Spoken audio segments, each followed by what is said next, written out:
In today's video, I will show you how I paint a small watercolor portrait study from sketch to finish. Along the way, we will talk about art block and what to do if you don't have enough willpower or motivation right now to get back into creating. Mainly how to stay consistent and keep improving this year. I will also announce a very special giveaway at the end of this video. So hello everyone, I grabbed just a blank piece of Archie's watercolor paper and I wanna do a quick watercolor study of a portrait. I did not paint for a couple of weeks. There is just one way to break any art block or get into it again, and that is to simply start painting. Lately I've been inspired by these colorful photos of people or girls from Tibet. Also the light and shadow is just wonderful. Let's sketch this portrait then. Last year, I went through one of the longest and most challenging art blocks of my life. I did not even realize what was happening at first. I started to avoid painting on a daily basis, and before I knew it, months had passed with no personal works to show for it. As a teacher, I had to finish some class demos, so I never stopped creating completely. But outside of my main job, my own creative practice somewhat disappeared, and I felt stuck, uninspired, and unsure of how to even start again.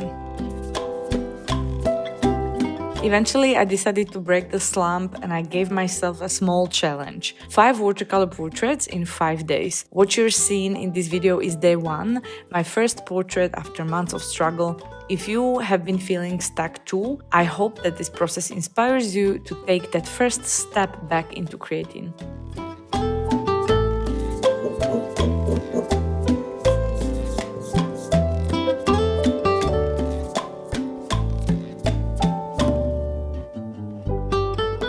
I honestly don't know why we experience art blocks when we love creating. It might be a combination of things like having too much on our plate, stress or pressure from other areas of life. But sometimes I think art blocks can come from within your creative process itself. Maybe you're not improving in a way that you hoped, or you don't see the progress that you're making because you're constantly comparing yourself to others. Sometimes what feels like a creative block is just not about you as an artist, it's about your technique or approach. So let's talk about a few things that might help you get back to enjoying the process again.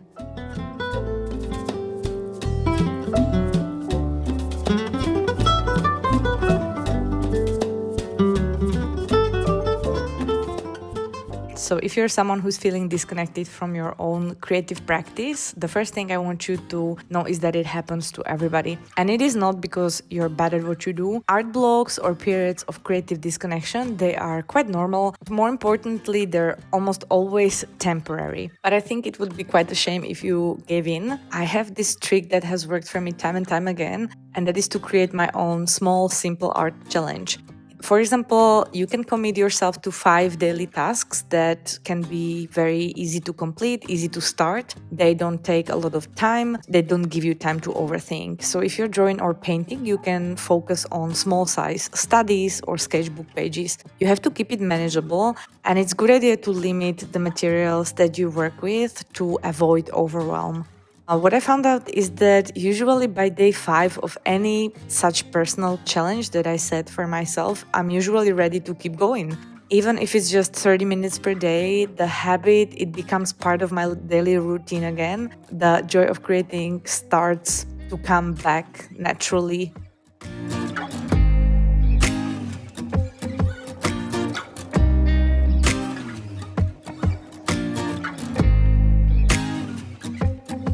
Let's now talk about comparison to others, which I think can be a source of so many emotions and can lead to both huge inspiration and also great artistic frustration. I like to compare myself to masters and artists that I admire. I perceive that gap as something inspiring. They show me what is possible and what I could possibly achieve if I dedicate my life to this craft, but I can see how it can kill your inspiration too. I have this friend who's very talented watercolor artist, and last year she did not produce too many new paintings, and when I asked her why, she said, when I go to Instagram and see all of those beautiful artworks that everybody's creating, I don't see why I should even try. It was quite soul-crushing hearing her say that because she's one of the most talented people that I know. If she can perceive her work like that, then I'm sure there's plenty of people who can feel the same. So I think comparing ourselves to others can be a double-edged sword. Yeah, so how do we fix that? I think the key is to keep comparisons to our idols healthy. We have to acknowledge the amount of years that they spent working on their craft. The mastery that we admired did not happen overnight. It took time, effort, and dedication. The other kind of healthy comparison is the comparison to yourself. So if you can go to your drawer and pull out a really old art of yours, now look at it side by side with what you're creating now. Please acknowledge your efforts, the time that you've spent, and the progress that you've already made. We really have to get better at noticing our own growth. I personally keep my very old watercolor portrait hang up on the wall of my studio next to the newer portraits so that I never forget, no matter how bad I feel sometimes about my work, there is a progress and there will be more progress if I keep going. So that's just something that you can do as well.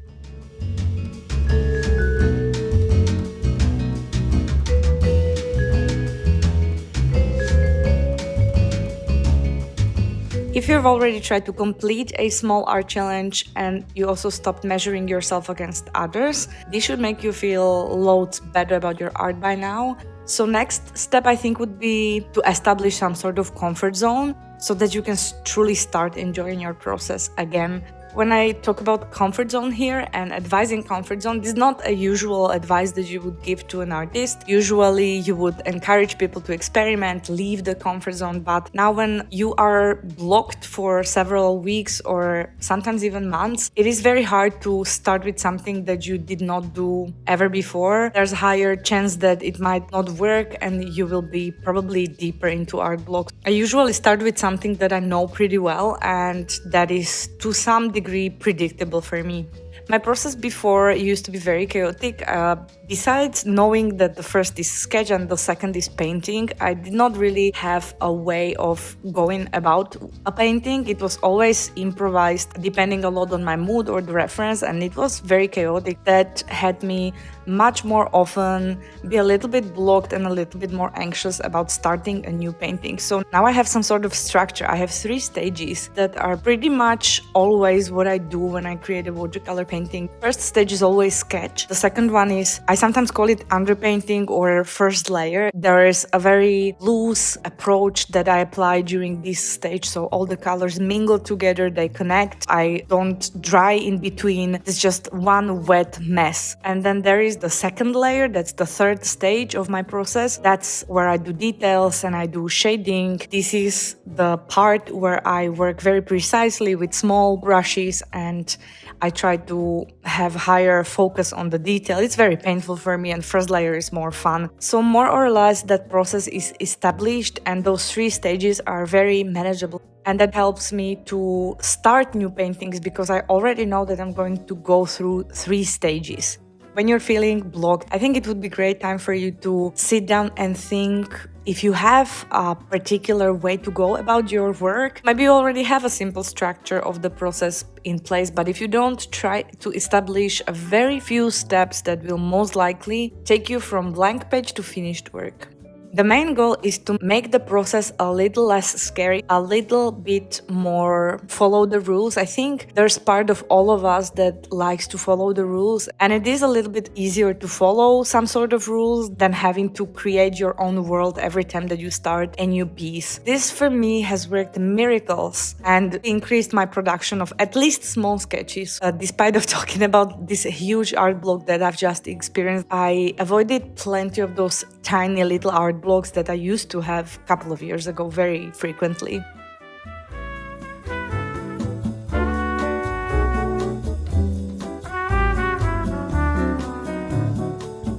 Let me know what's your proven method of getting out of the art block and if whatever I just shared resonated with you. If you're like me, you'll be forever analyzing, planning, but the hardest thing ever is to take action, and having a routine helps me complete stuff. I then usually have a period of time when I am enjoying my routine way too much, and then I notice the stuff I created have kind of similar feel. Then I'm trying to slightly shift the routine and try new things, new color palettes, new painting formats, and when all goes to hell, buying new art supplies brings it home.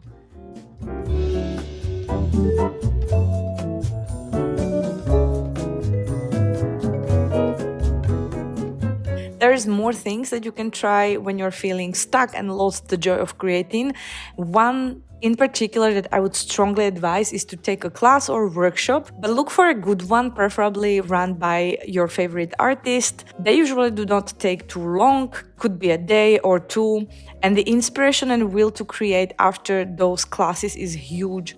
When you're in a classroom, there is no distraction and everybody else around you is focused on the same thing. The way I perceive it is that there is a storm of creative energy that will have you working no matter what. Sometimes trying to motivate yourself at home is just way too hard, and it can require a lot of discipline and willpower that might be depleted in you right now for whatever reason or life circumstance. But in a classroom, it is a new environment and the time that you dedicated for that specific purpose. So go look for classes in your area that might help you get back on your artistic feet again.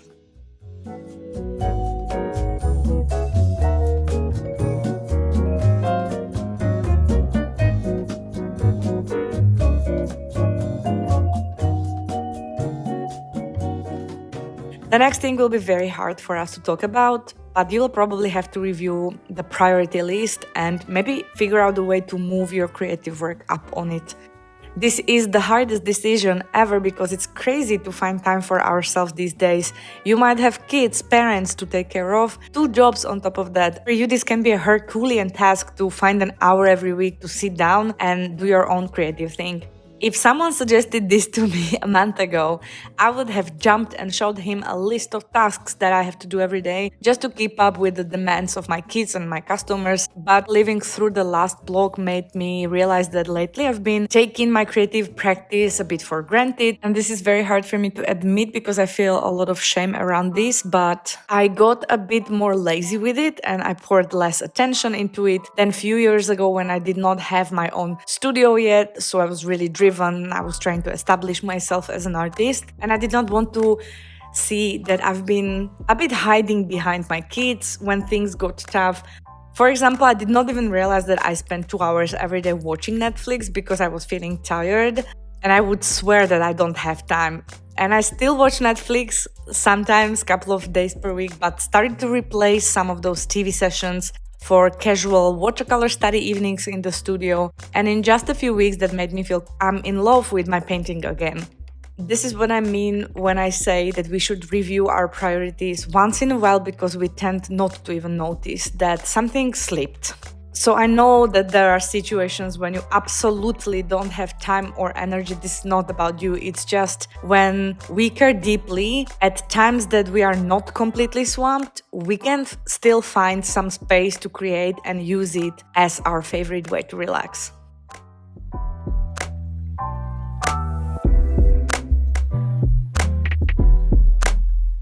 Before I wrap this video, and I'm sorry that it was not about watercolor techniques today, I'll make sure that my next video is focused around the process and talks more about those 3 stages of painting that I mentioned.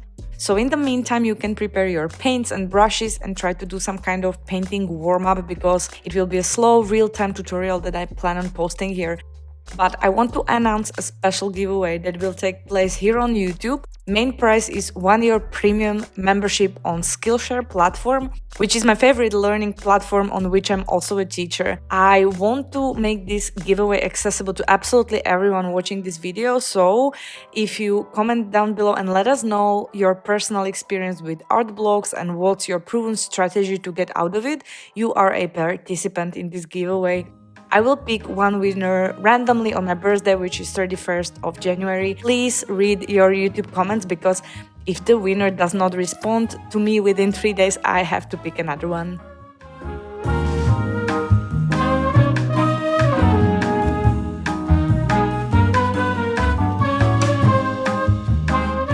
So this is today's final piece. There's so much room for improvement, but I think after a while, it's not terrible. I like it. I like the contrast, both of smooth and granulating colors and of the light and the dark in this painting, as well as really black areas and some color pops. I really like it. I don't know why I'm so attracted to this type of reference photos, like they make me want to paint instantly. I also want to let you know that the entire process of creating this particular watercolor piece is nearly 2 hours long, including sketching, painting, and downloadable sketch, and it is available on my Patreon alongside of many other real-time lessons and walkthroughs. Shout out to all of my Patreon members because my channel does not have any sponsorships, so you guys are my main support right now in creating these free videos. Many thanks, and I will see you in the next one. Bye!